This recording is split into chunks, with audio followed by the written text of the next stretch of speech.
A woman 4 months pregnant sinks to her knees on the cold laminate floor of the apartment she once called home. Her hands are clasped in a desperate plea.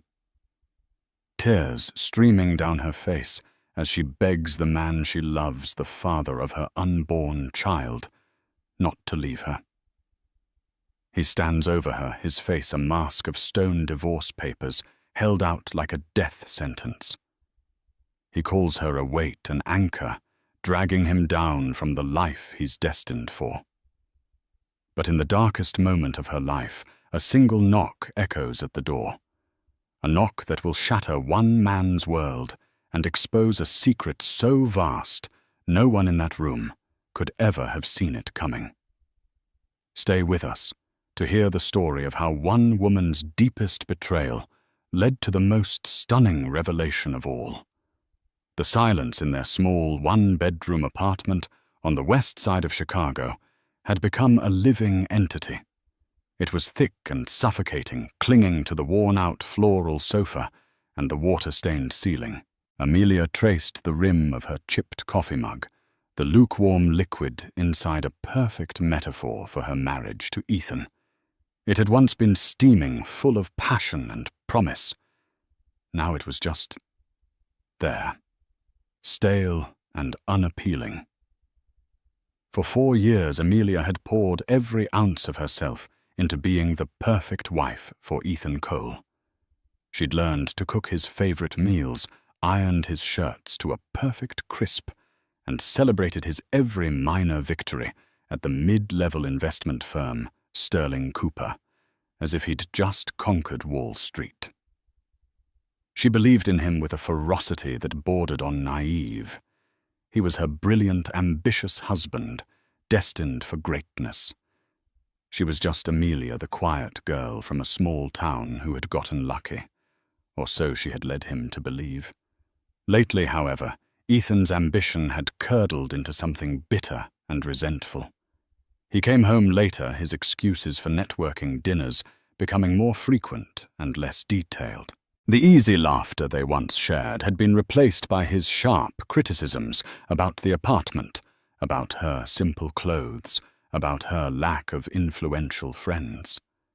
The worst of it came from his mother, Margaret Cole, a woman who wore her disappointment in Amelia like a prized diamond necklace. Every Sunday dinner was a trial by fire. Amelia, darling. Margaret had said just last week, pushing a piece of dry roast beef around her plate. I saw that Isabella Vance is back in town. Her family practically owns the Gold Coast. Ethan used to have a little crush on her in college, you know. A man needs a wife who can elevate him, who can open doors. It's a shame some people are just doors themselves, closed ones. Amelia had simply smiled her hand instinctively, going to her stomach where a secret fluttered. She was 4 months pregnant. She hadn't told him yet. She was waiting for the right moment, a moment of joy that might mend the growing cracks in their life. She imagined his face lighting up, the old Ethan returning as he realized they were starting a family. That hope was the only thing keeping her warm in the chilling silence of their home. Tonight, the silence broke. Ethan walked in, not even bothering to loosen his tie. He threw his leather briefcase onto the armchair, the sound making Amelia jump. He didn't look at her. He walked to the window and stared out at the flickering city lights, his back a rigid wall of contempt. "We need to talk, Amelia," he said, his voice devoid of any warmth. "I was just about to start dinner," she offered, her voice small. "I got that steak you like. I'm not hungry." He turned around, and his eyes were like chips of ice. The man she had loved, the man who had once written her poetry on napkins, was gone. In his place stood a stranger. "This isn't working," he said, the words clipped and final. "Any of it." Amelia's heart began to hammer against her ribs. What do you mean?" "Ethan, Is it work? Did something happen? He let out a short, cruel laugh. Yes, something happened. I woke up.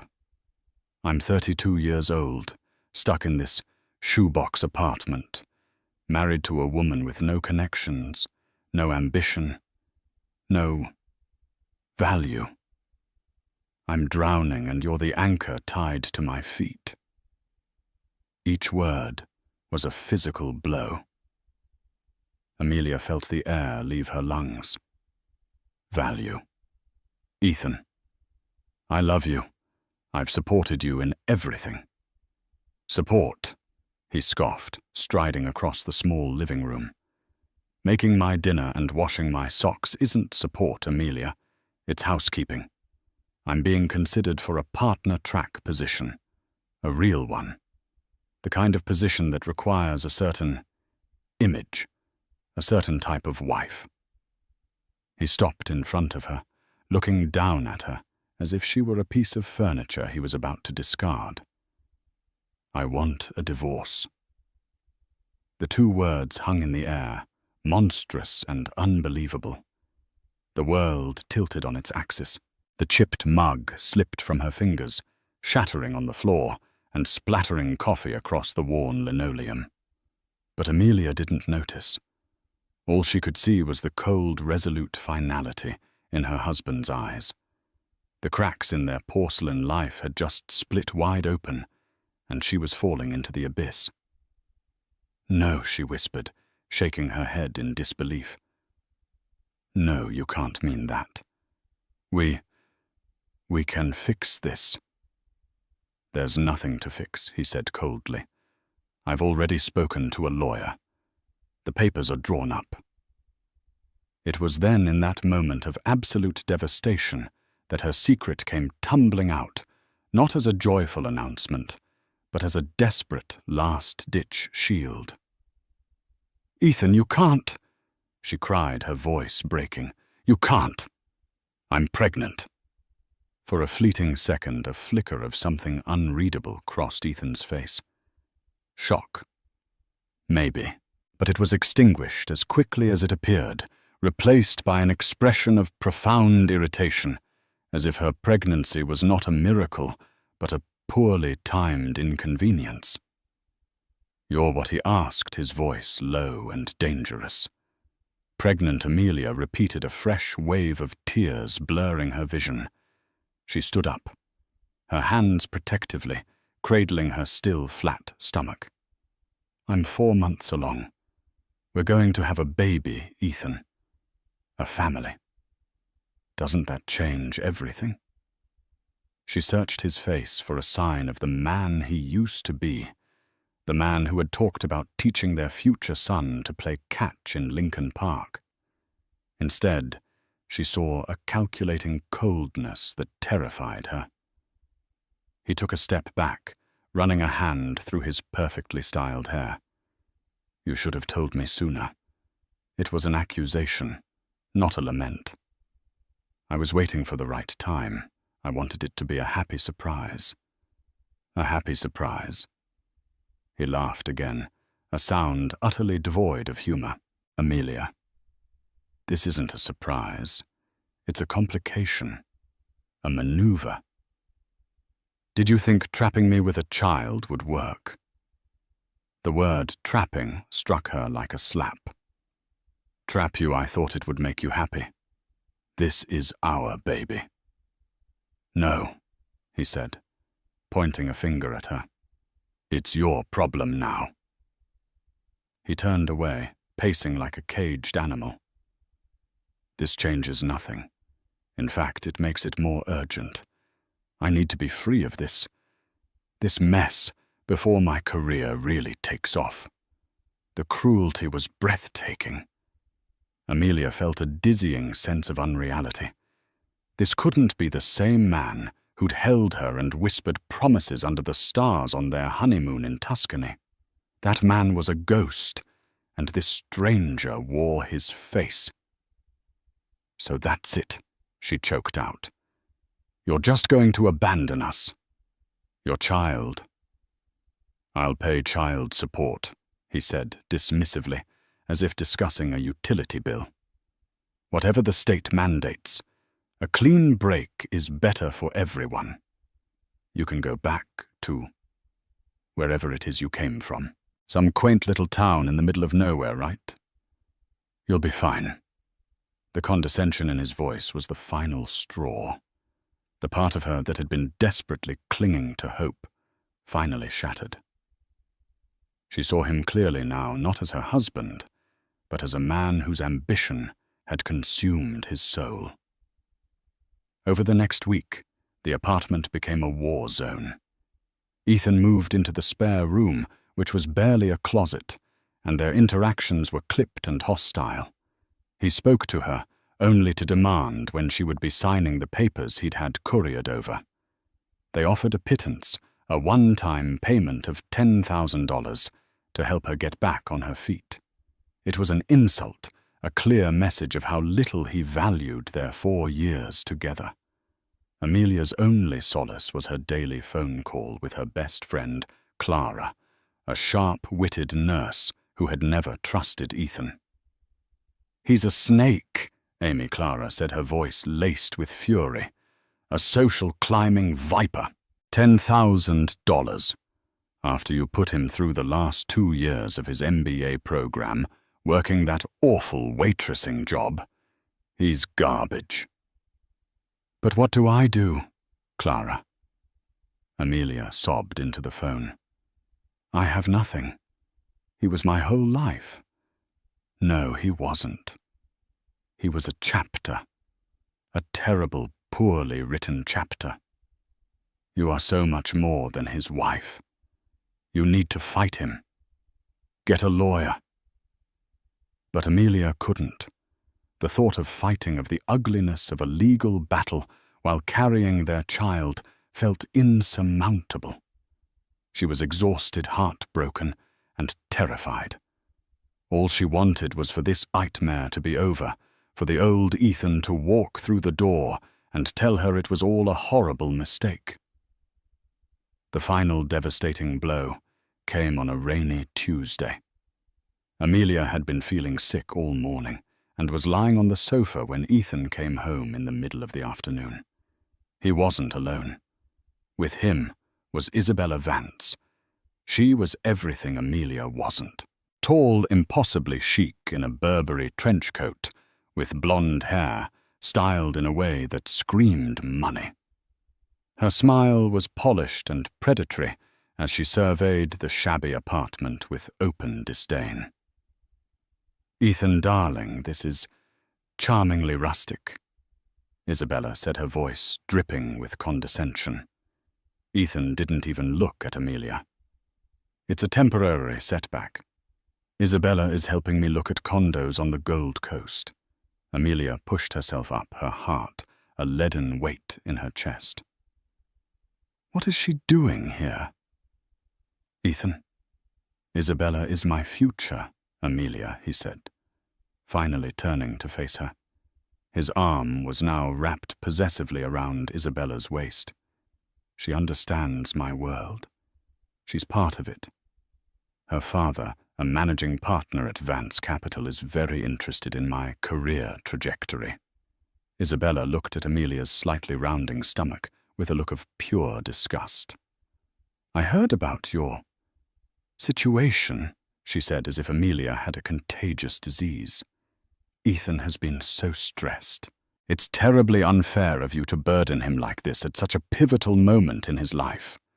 The audacity of the woman, standing in her home beside her husband, lecturing her on fairness.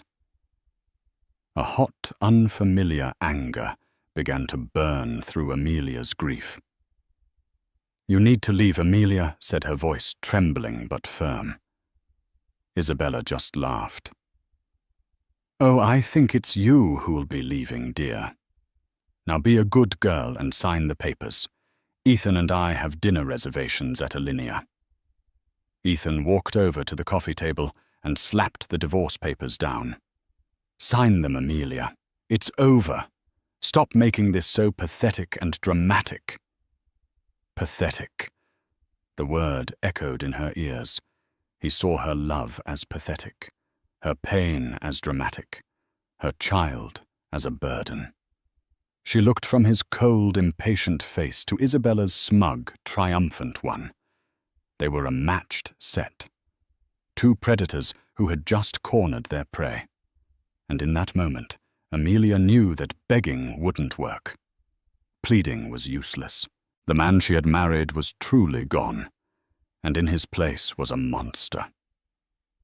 The rain outside lashed against the windows, a furious, weeping sky that mirrored the storm inside Amelia's heart. Isabella and Ethan stood there, an unholy alliance of privilege and cruelty waiting for her surrender. The sight of them together in her home, discussing their future while systematically dismantling hers, was a unique form of torture. "Just sign it, Amelia." Ethan repeated his voice, tight with annoyance. He tapped his expensive watch. "We're going to be late." Amelia's gaze fell to the papers on the table. Dissolution of marriage. Ethan Cole and Amelia Cole. The words were so clinical, so sterile, for something that felt like an amputation of the soul. Beside it lay a pen, sleek and silver, an instrument of execution. She sank to her knees. It wasn't a calculated move. It was a complete collapse of her spirit. Her legs simply gave out, unable to support the weight of her grief and despair. The worn carpet scratched against her knees. She looked up at Ethan, her vision swimming with tears, the last vestiges of her pride crumbling away. "Please," she whispered, the sound raw and broken. "Please, Ethan, don't do this. Think about the baby. Our baby. How can you look at me, at our life together, and just throw it away for her?" Her head gestured weakly toward Isabella, who was now examining her manicure with an air of supreme boredom. Ethan's face hardened into a mask of disgust. "Get up, Amelia. You're embarrassing yourself." "I don't care about embarrassing myself," she cried, her voice rising with hysteria. "I care about my family. The one you're destroying. I gave up everything for you, for us." "And what was that exactly?" Isabella interjected, her voice like ice chips. "This dreary little apartment. A future of clipping coupons. Ethan is destined for more. He needs a partner, not a charity case." The venom in Isabella's words was potent, but it was Ethan's silence, his tacit agreement, that wounded Amelia most deeply. He didn't defend her. He didn't defend their history. He just stood there, letting this other woman eviscerate the life they had built. "Margaret is coming over as well," Ethan added, as if dropping another bomb would somehow expedite the process. "She's bringing a notary. We are finishing this tonight." His mother. Of course. The architect of so much of her misery would be present for the final demolition. A family affair. Amelia's pleas died in her throat. She could see it was useless. They weren't just ending a marriage. They were performing an exorcism, purging the inconvenient, simple girl from their glittering, ambitious lives. She was at her lowest point, on her knees, pregnant alone and being treated as less than human. A profound and chilling emptiness settled over her. This was rock bottom. It was cold and dark, and there was nowhere else to fall. A key turned in the lock, and Margaret Cole swept in, shaking a ridiculously expensive-looking umbrella onto the welcome mat. She was followed by a nervous-looking man in a rumpled suit clutching a briefcase. The notary. Well, well. Margaret said, her eyes taking in the scene with theatrical satisfaction. Amelia on the floor. Ethan and Isabella standing over her like victors. It seems we're at the finale. Amelia, for heaven's sake, get off the floor. You're making a scene. Amelia didn't move. She couldn't. She was paralyzed by the sheer consolidated cruelty of the three people in front of her. "Let's get this over with," Ethan said impatiently, picking up the pen and holding it out to Amelia. "Sign. Now." The notary cleared his throat. "Ma'am, you'll need to sign on the designated line. I can witness—" Amelia stared at the pen. It was the same one she'd given Ethan for their second anniversary. An elegant Waterman pen. He'd said he would use it to sign the most important deals of his life. And here it was. Something inside her, a tiny flickering ember that had been all but extinguished, suddenly glowed with a spark of defiance. It wasn't a roaring flame of anger yet, but a quiet, firm refusal to be utterly annihilated. She had begged. She had pleaded. She had offered her heart, and they had stomped on it with designer shoes. She would not, she decided, give them the satisfaction of signing her own execution order while they watched. Slowly, shakily, she pushed herself to her feet. Her hands were still trembling, but her gaze was steady as she looked at Ethan. "No," she said. The word was quiet, but it resonated in the silent room with the force of a shout. Ethan's jaw tightened. "What did you say I said no? I will not sign these papers tonight. Not like this." Margaret scoffed. "Oh, don't be ridiculous, child. What difference will a day make? You're just delaying the inevitable." Maybe Amelia said, her voice gaining a sliver of strength she didn't know she possessed. "But I will not be bullied into signing away my life by the three of you in my own home. You will all have to leave." Isabella laughed out loud. "How quaint. She's developed a spine." "A little too late, wouldn't you say?" "Darling," she purred at Ethan. "This is still my name on the lease," Amelia Ethan threatened, taking a menacing step closer. "My home. You will sign, or I swear I will make your life a living hell. You will walk away with nothing but the clothes on your back." The threat hung in the air. The notary shuffled his feet nervously. Margaret looked on with a smug smile, confident in her son's power. Amelia felt the terror coiling in her gut again. He could do it. He would. He had no conscience left. She was trapped, utterly and completely trapped.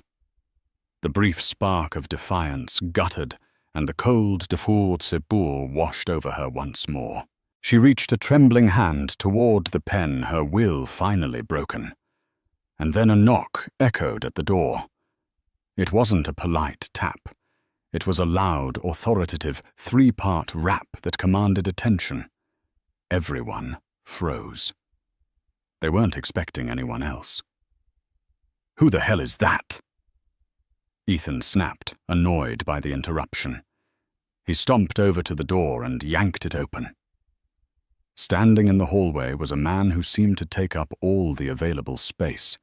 He was tall, impeccably dressed, in a dark, tailored suit that probably cost more than their apartment's rent for a year. He had a shock of silver hair, a face carved from granite, and eyes the color of a stormy sea. He radiated an aura of immense power and zero tolerance for nonsense. Behind him stood a younger, equally well-dressed man, holding a leather portfolio. Ethan stared momentarily, speechless. "Can I help you?" he asked, his tone of aggressive annoyance softening into confusion. The man's piercing gaze swept past Ethan, past Margaret and Isabella, and settled on Amelia. His hard expression softened for a fraction of a second, a deep and ancient pain flashing in his eyes. "I'm looking for my daughter," the man said, his voice a low, resonant baritone that filled the small apartment. "Amelia Sinclair." The name dropped into the room like a 10-ton weight. "Sinclair," Ethan's face went blank with confusion. Sinclair. Her name is Cole. Amelia Cole. He glanced back at Amelia as if she could explain the presence of this imposing stranger. Margaret's brow furrowed. The name Sinclair tickled a part of her brain associated with Forbes magazine covers and the financial news network that droned on in the background at her country club.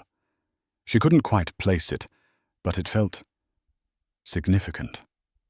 Isabella Vance, however, went rigid. Her face, moments ago so smug and condescending, paled to the color of chalk. Her eyes widened in dawning horror. She knew exactly who this man was. Everyone in her world knew. The man ignored Ethan completely. His gaze locked on Amelia. "Are you all right, sweetheart?" he asked, the gravelly voice, now softened with a paternal concern that was so foreign in that room it felt like a different language. Amelia could only nod, tears welling up in her eyes again, but this time they were tears of relief. A dam of unspoken history, of pride and pain and estrangement was breaking inside her. "Dad." She whispered the word, barely audible.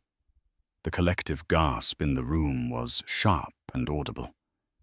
Ethan whipped his head back and forth between the Titan in the doorway and his weeping, pregnant wife. "Dad, what is he talking about?" "Your father is a retired schoolteacher from Ohio.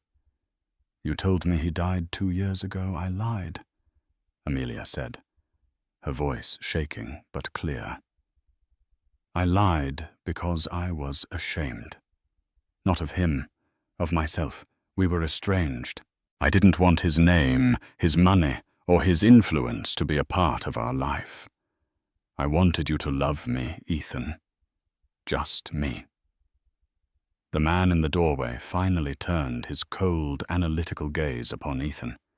It was like being pinned by an entomologist studying a particularly repulsive insect. "So you're Ethan Cole," he said. It wasn't a question. It was a verdict. The mid-level analyst who thinks he's a kingmaker. He stepped into the apartment, and the room seemed to shrink around him. The man behind him, his lawyer, Mr. Davies, followed silently and closed the door, shutting them all in. You're Arthur Sinclair." Isabella stammered, her voice a squeak. "Of Sinclair Global." Margaret Cole's jaw dropped. Now she remembered.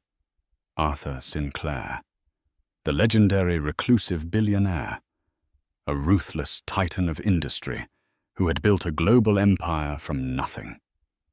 He was spoken of in hushed, reverent tones. His net worth was a figure with at least 10 zeros. He didn't just own companies, he owned entire sectors of the economy. Her son, her ambitious partner-track son, had been married to the daughter of Arthur Sinclair for 4 years, and had been in the process of divorcing her for a paltry $10,000. The sheer catastrophic stupidity of it was so immense, Margaret felt suddenly faint. She stumbled back and sank onto the arm of the sofa. Ethan looked as if he'd been struck by lightning. His face was a grotesque tableau of shock disbelief and a rapidly dawning, sickening realization of the magnitude of his mistake. He looked at Amelia, really looked at her for the first time in months. Not as his simple, burdensome wife, but as the hidden heiress to a fortune beyond his wildest dreams. The woman he had just called a weight and an anchor.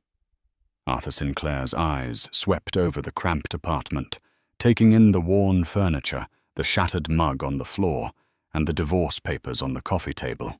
His expression grew darker with every detail.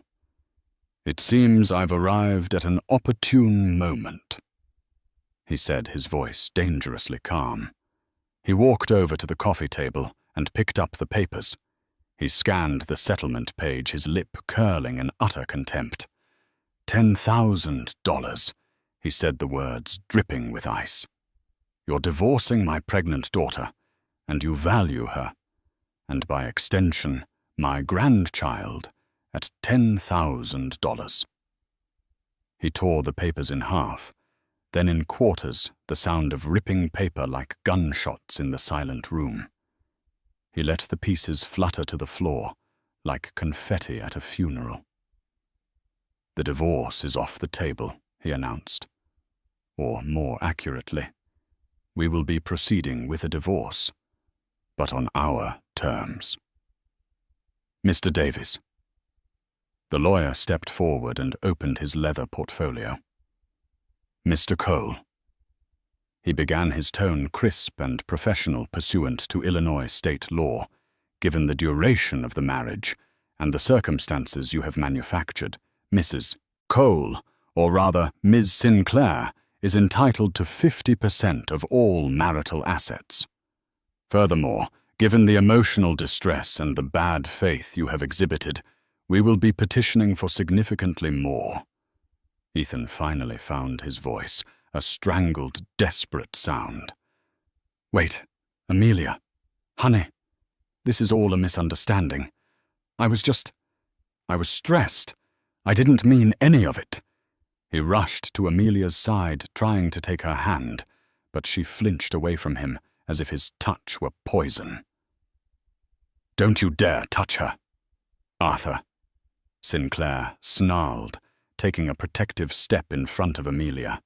His powerful presence was a shield she had forgotten she had. Mr. Sinclair. Sir. Ethan babbled, turning his attention to the man who held his entire world in his hands. I love your daughter. I really do. I made a terrible mistake. We can work this out. I can make her happy. Arthur Sinclair looked at Ethan with an expression of such profound loathing, it seemed to suck the warmth from the room. You had 4 years to make her happy, he said quietly. Instead, you broke her heart. You stood by while your mother and this socialite. He gestured dismissively at Isabella, humiliated her in her own home. You valued her at less than the price of the car I bought my driver last Christmas. Your window for working this out closed the moment you brought another woman into this house. Your chance at being a part of this family, of knowing my grandchild, just went up in smoke. He then turned his piercing gaze to Isabella Vance. And you. Miss Vance, your father's company, Vance Capital, has been trying to secure a meeting with my acquisitions team for 6 months. Is that correct? Isabella turned white. I don't handle that side of the business. No, you don't, Arthur agreed. You just reap the benefits. Consider that meeting and any future possibility of a capital infusion from Sinclair Global permanently cancelled. Tell your father that trying to use my future son-in-law to get to me was a poor strategy. Trying to replace my daughter was a fatal one. He had dismantled them all in less than 5 minutes. Their ambitions, their schemes, their entire sense of self-worth lay in tatters at his feet, along with the shredded divorce papers. Ethan's face was a mess of sweat and desperation. Please, sir. Amelia, tell him. Tell him we can fix it. Amelia looked at the man she had once loved, now reduced to a pathetic, groveling mess. The love was gone, replaced by a cold, clear-eyed pity. The man she married had never truly existed. He was just an illusion she had desperately wanted to believe in. The real Ethan was this creature before her, a man who loved only money and status. She took a deep breath, stood tall, and looked her father in the eye. Dad, she said, her voice steady and strong. I want the divorce. Amelia's words hung in the air, clear and resolute. The declaration coming from the woman who had been on her knees begging just 10 minutes earlier was the final definitive shift in the room's power dynamic. It was no longer Ethan's show. It wasn't even Arthur Sinclair's. It was Amelia's. Ethan stared at her, his mouth agape. "Amelia, no. Baby, you don't mean that. You're emotional. You're pregnant. You can't make a decision like this right now." His tone was pleading, condescending, and desperate all at once. He was trying to reclaim his old role as the rational husband managing his overly emotional wife. But that woman was gone. "I have never been more certain of anything in my life," Amelia replied, her voice cold. She met his gaze without flinching. "You showed me exactly who you are, Ethan. I believe you." Arthur Sinclair placed a gentle, reassuring hand on his daughter's shoulder. "The decision is hers," he said, his voice a low rumble of finality directed at Ethan, "and my organization will provide the means to execute it. Mr. Davies, perhaps you could enlighten Mr. Cole on what his immediate future looks like." Mr. Davies, who had been standing by with the quiet efficiency of a guillotine operator, stepped forward again. He pulled a sleek tablet from his portfolio. "Mr. Cole," he began, his tone utterly devoid of emotion. "While the marital assets within this apartment are frankly negligible, our preliminary discovery has been quite fruitful." He tapped the screen. "You were recently given a promotion to senior analyst at Sterling Cooper, correct? It came with a significant pay rise and a performance bonus you were anticipating at the end of the fiscal year." Ethan nodded dumbly, a flicker of hope in his eyes. Maybe he could argue his earning potential, use it as leverage. "Yes. I'm on the partner track. My prospects are excellent." Arthur Sinclair let out a dry, mirthless chuckle. "Prospects? Son, you don't have prospects. You have a benefactor," Mr. Davies continued seamlessly. "Sinclair Global, through one of its subsidiary holding companies, acquired a 48% controlling interest in Sterling Cooper 8 months ago. The acquisition was kept quiet for market stabilization purposes. Ethan's blood ran cold. He had no idea. No one at the firm did. "Your performance reviews over the last 3 years have been average at best." Mr. Davies went on swiping through screens of data. "Your superiors noted a lack of innovative thinking and an over-reliance on social maneuvering rather than substantive work. However, 6 months ago, a directive came down from the new board to identify and foster potential. Your name was put on a special list. You were given the best accounts, your mistakes were quietly covered, and your successes were magnified. Your promotion wasn't earned, Mr. Cole. It was curated." Ethan's face was ashen. "Curated by who? Why?" Arthur Sinclair answered, his voice laced with venom. "By me. When Amelia told me she was in love with some ambitious young man, I did my due diligence. I saw a man of mediocre talent with an outsized ego. My daughter, however, believed in you. She asked me to stay away to let her live her own life, and I respected that. But I am not a fool. I don't leave my daughter's happiness to chance." He took a step closer to Ethan, his immense presence making Ethan flinch. "So I created a test. I bought your company. I paved a golden road for you, removing every obstacle. I wanted to see what kind of man you would become when you thought you were succeeding on your own merit. Would you become a grateful, loving husband to the woman who believed in you from the start? Or would you reveal yourself to be the worthless, social-climbing parasite I suspected you were?" He paused, letting the weight of his words sink in. "You have answered my question most definitively. Margaret Cole made a small, strangled sound. Her son, her brilliant boy, wasn't a rising star. He was a lab rat in a billionaire's experiment. Mr. Davies delivered the coup de grace. As of 9:30 a.m. tomorrow morning, Sterling Cooper will be undergoing a corporate restructuring. Your position is being eliminated. The performance bonus is of course rescinded. And as you signed a 5-year lease on your new BMW, based on your projected income and used company credit for several non-business-related expenditures. He glanced pointedly at Isabella. I project you will be in a significant amount of personal debt within 60 days.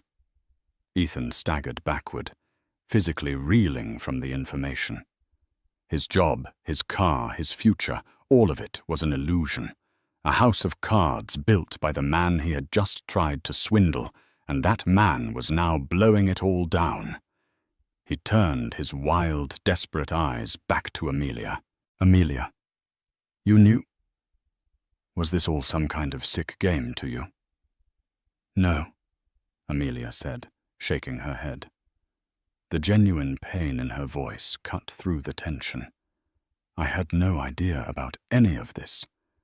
I thought your success was real, and I was so proud of you. Her voice broke on the last few words, the ghost of her love, still a tender wound. That more than anything seemed to finally break Ethan. The knowledge that she had genuinely loved him, had genuinely believed in his sham success, and he had thrown it all away. Arthur Sinclair wasn't finished. He turned to the notary, who was trying to merge with the wallpaper. You can go. Your services will not be required. The man practically sprinted out of the door. Then he faced Margaret. Madam, he said, his voice dangerously low, I have transcripts of every single Sunday dinner for the past 2 years. My daughter thought she was just venting to her best friend, Clara. But Clara is a very loyal friend. She recorded it all. The insults, the condescension, the constant undermining of my daughter's worth. A good lawyer could frame that as a campaign of intentional infliction of emotional distress. Margaret's carefully constructed composure shattered. She stared at him, speechless with terror. Get out of my daughter's home, Arthur commanded. Margaret didn't need to be told twice. She grabbed her purse and scrambled out, not even sparing a glance for her imploding son. Now only 4 remained. Arthur, Amelia, Mr. Davies, and the wreckage of Ethan and Isabella.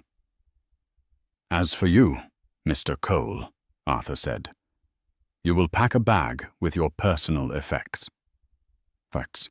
You will be staying at a hotel tonight. My driver will take you. You will not contact Amelia again, except through her attorney, Mr. Davies. Is that understood? Ethan could only nod, a broken man. He stumbled toward the bedroom like a zombie, his grand ambitions reduced to ash. Finally, Arthur Sinclair looked at Isabella Vance, who was frozen in place, a statue of horrified privilege. You're still here, he stated flatly. Isabella flinched and practically scurried to the door, fumbling with the knob before disappearing into the hallway. Her hurried footsteps echoing her retreat from a world she was no longer welcome in. The storm had passed. In the devastating silence that remained, Amelia finally let out a shuddering breath and collapsed into her father's arms, weeping for the love that was lost and for the strength she was finally painfully finding again. The small apartment, once a container of so much pain and tension, was now eerily quiet. The lingering scent of Isabella's expensive perfume and the faint, acrid smell of Ethan's fear were all that remained of the confrontation. Ethan had emerged from the bedroom minutes later, pale and silent, carrying a single duffel bag. He didn't look at Amelia. He couldn't. He walked out the door under the watchful eye of Arthur's driver, a man built like a refrigerator who had been waiting silently in the hall. The door clicked shut, a sound of absolute finality.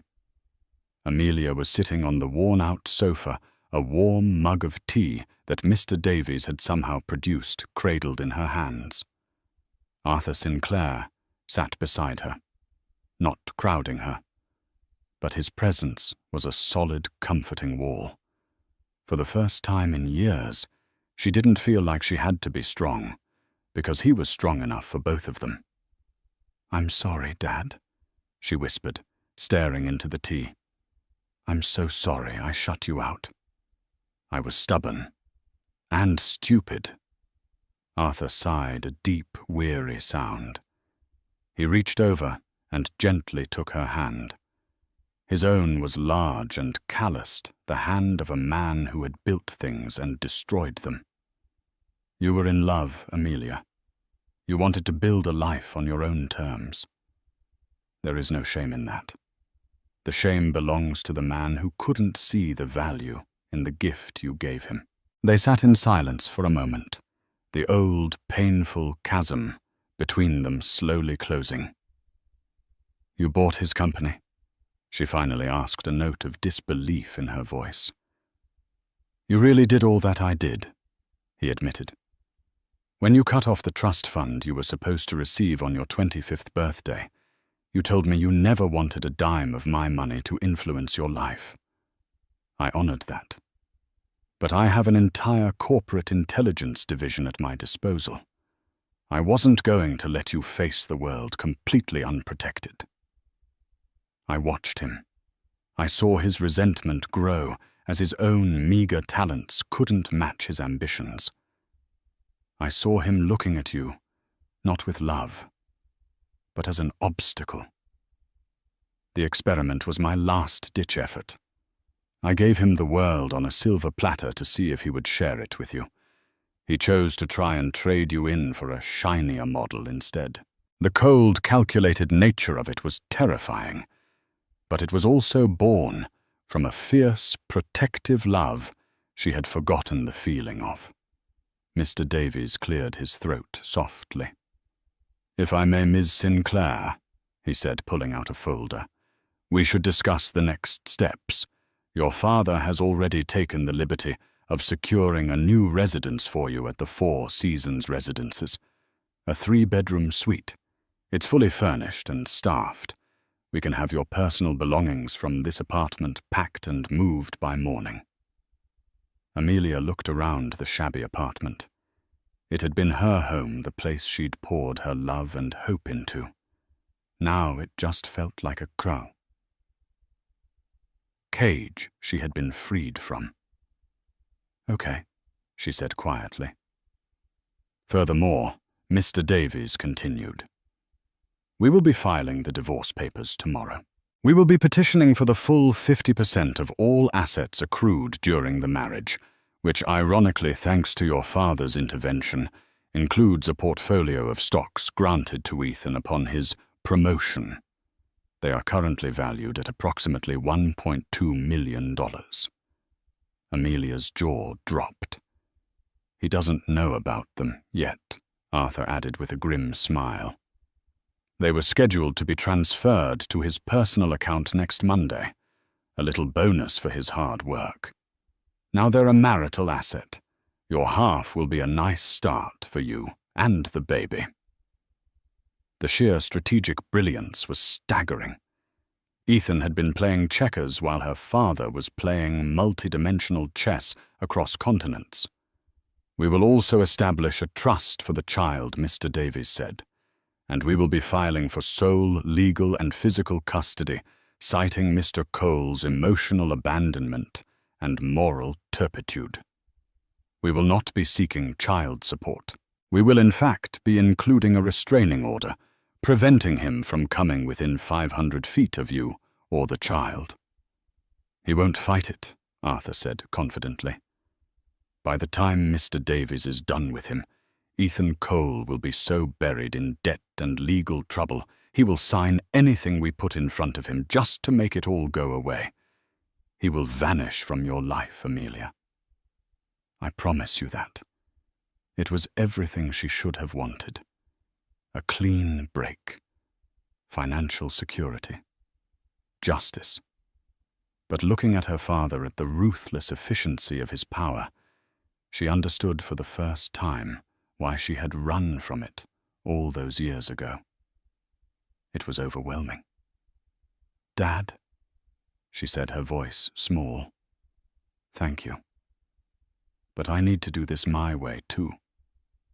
I don't want to be a passenger in my own life anymore. I need to be the one driving." Arthur looked at her, his stormy eyes searching her face. He saw not the broken girl on the floor, but a woman forged in betrayal, now tempered with a new hard-won strength. He saw his own Sinclair resilience staring back at him. He nodded slowly. "All right, Amelia. You're the boss. What do you want to do?" "I want that half of the stock portfolio," she said, a new firmness in her voice. "Not because I want the money, but because he worked for it, thinking it was his ticket away from me. There's a poetry in that. I want sole custody, and I want the restraining order. But I want to write him a letter. One final letter. And I want Mr. Davies to deliver it when he signs the final papers." Mr. Davies raised an eyebrow. "A letter, Ms. Sinclair?" "Yes," she said. "Some things can't be said by lawyers. Some things you have to say for yourself." Arthur Sinclair looked at his daughter, and a rare, genuine smile touched his lips. "Whatever you want, sweetheart," he said. "Consider it done." The architect of consequences was ceding control to his creation, and she was about to design her own future.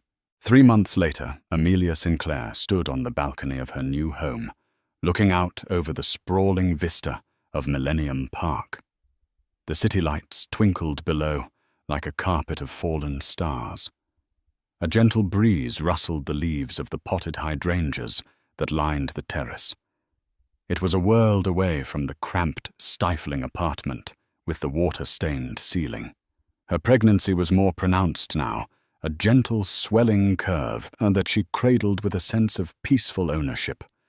This child was hers, her future, her strength.